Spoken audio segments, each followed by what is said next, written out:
तो देखते हैं यहाँ पे क्वेश्चन नंबर 12 में हमसे क्या पूछा गया है, गिव रीजन। तो हमें यहाँ पे 4 क्वेश्चन पूछे गए और हमें यहाँ पे इनका रीजन बताना है। तो हम सबसे पहले वाले पार्ट की बात कर लेते हैं। Platinum, gold and silver are used to make jewellery. तो हमें यहाँ पे बताना है कि प्लेटिनम, गोल्ड एंड सिल्वर जो यहाँ पे मेटल है, हम इनको यहाँ पे ज्वेलरी बनाने में यूज करते हैं। क्यों करते हैं, हमें यहाँ पे रीजन बताना है।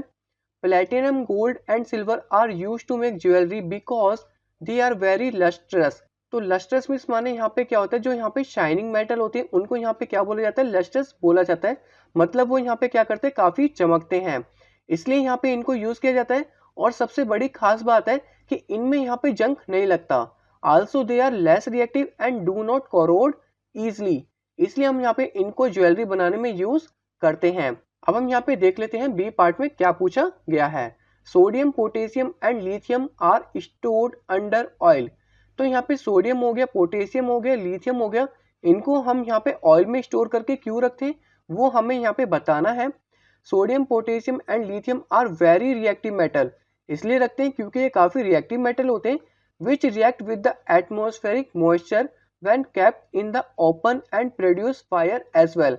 अगर हम इनको ऑयल में स्टोर करके नहीं रखेंगे तो ये बाहर यहाँ पे क्या कर सकते हैं, मॉइस्चर से रिएक्ट कर सकते हैं और इनमें आग लग सकती है। तो मॉइस्चर में यहाँ पे क्या होता है, वाटर होता है, और ये यहाँ पे वाटर से रिएक्ट करके क्या कर सकते हैं, आग लगा सकते हैं।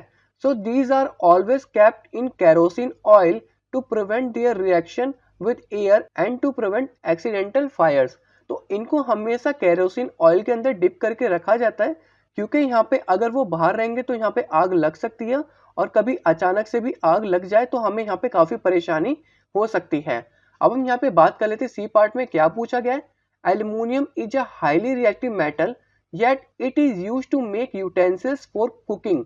तो एल्यूमिनियम यहाँ पे हाईली रिएक्टिव मेटल होता है, फिर भी हम यहाँ पे उसको बर्तन बनाने में यूज करते हैं। वो हमें यहाँ पे बताना है क्यों करते हैं। तो देखते हैं यहाँ पे आंसर में इसके, because it is resistant to corrosion. तो एक तो यहाँ पे ये क्या कर सकता है, इसमें जंग नहीं लग सकता है। This is because when aluminium metals react with oxygen present in air it forms a protective layer of aluminium oxides on its surface.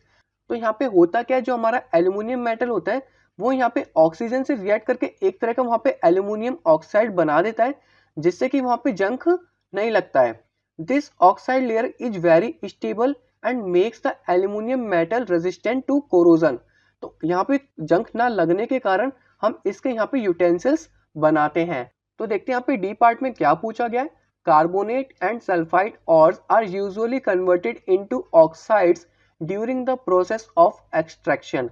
तो यहाँ पे बोला गया कि जब भी हम यहाँ पे कार्बोनेट और सल्फाइड इनके और से निकालते हैं तो इनको पहले ऑक्साइड में कन्वर्ट किया जाता है, फिर इनको यहाँ पे निकाला जाता है। ऐसा क्यों? Because it is much easier to obtain metal from its oxide as compare to its sulphides and carbonate ores. तो यहाँ पे बताया गया है कि इनके ऑक्साइड में से एक्सट्रैक्शन करना आसान होता है, मतलब इनकी प्योर फॉर्म निकालना आसान होता है, जबकि यहाँ पे इनके और में से निकालेंगे तो यहाँ पे कठिनाई हो सकती है। तो इसलिए हम इसको पहले ऑक्साइड की फॉर्म में चेंज करते हैं, फिर इनका यहाँ पे एक्सट्रैक्शन करते हैं। होप आपको यहाँ पे सारे आंसर मिल गए होंगे। अब हम चलते हैं अपने नेक्स्ट क्वेश्चन की तरफ।